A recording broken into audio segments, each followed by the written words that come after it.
In theater, wishing someone good luck is considered one of the worst things you can do. So actors started telling each other to break a leg instead. Where that phrase actually came from and why it stuck is a far stranger story. On stage, words can feel as risky as walking a tightrope. Wishing someone good luck isn't just frowned upon. It's treated like inviting disaster into the wings. Nowhere is this superstition more obvious than with Shakespeare's Macbeth. Even the name is considered so cursed that actors call it the Scottish play instead. If someone slips up and says Macbeth inside a theater, tradition demands a quick fix. The offender has to spin in place 3 times, spit over their left shoulder, and sometimes recite a special line to undo the jinx. This ritual isn't just for show. It's been around for centuries, passed down in backstage whispers and scribbled into old stage manuals. For many performers, these customs aren't just quirks. They're a way to keep chaos at bay and feel like part of a secret club. The group rituals, the code words, even the taboos themselves, all help actors face the nerves and unpredictability of live performance together. In a world where anything can go wrong, avoiding good luck becomes a kind of armor, and finding the right substitute, like break a leg, starts to make perfect sense. The search for where break a leg truly comes from often leads to 2 competing theories, one rooted in language, the other in ritual. Some historians point to the German phrase Hals- und Beinbruch, which means neck and leg fracture. It sounds harsh, but in German and Yiddish circles, it has been used for over a century to wish someone luck, especially in risky jobs. During World War I, German pilots would say it to each other before flying dangerous missions. Lists of pilot slang from 1918 document this phrase, and a few theater memoirs from the 1920s mention actors translating it for English-speaking casts. Still, there is no smoking gun. A direct link to English theater is missing. Anthropologists, meanwhile, see break a leg as part of a much older pattern. In communities where danger lurks, mines, ships, even backstage, people have long used reverse wishes to trick fate. Miners in early 20th century Europe would say things like, "May your neck break before you leave the mine," hoping the bad luck would be fooled. Sailors, too, had their own versions. Folklore studies show these counter-jinxes help people feel a bit more in control when the outcome is out of their hands. Performance psychologists today even find that these rituals can ease anxiety before a big moment. Both theories have their strengths, but neither tells the whole story yet. Stagecraft has its own language, and sometimes the simplest terms get tangled up in legend. In old theater manuals, the word leg did not mean an actor's limb. It referred to the tall curtains flanking the stage.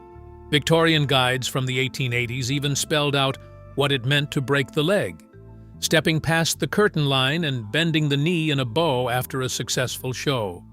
For some historians, this physical gesture, crossing into the spotlight for applause, could be the real root of the phrase, but not every story holds up under scrutiny. Take the tale about an unlucky actor who broke his leg on stage and inspired the wish.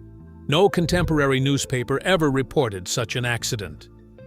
Then, there is the vaudeville claim that performers got paid for every leg they crossed, or the idea that wild applause would break chair legs in the audience. Neither has a shred of evidence in the record. Set designers, stage managers, and theater historians tend to agree.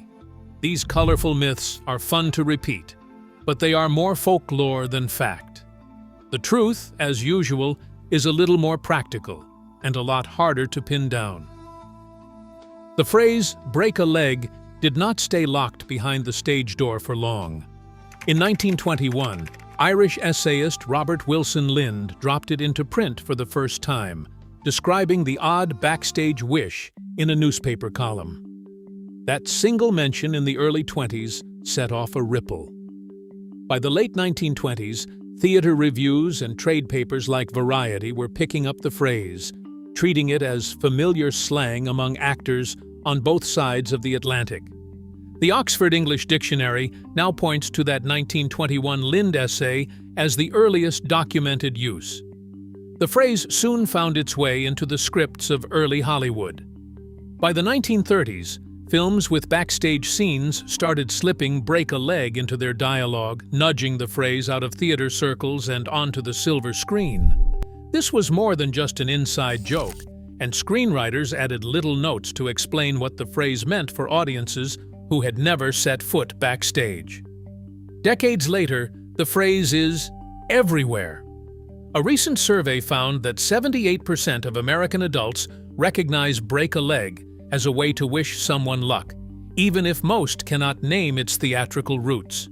What began as a secret code among performers has become part of everyday conversation, proof that a bit of stage superstition can travel farther than anyone expected. Backstage, superstition lingers in small rituals. Each night, a single bulb, the ghost light, glows on the empty stage.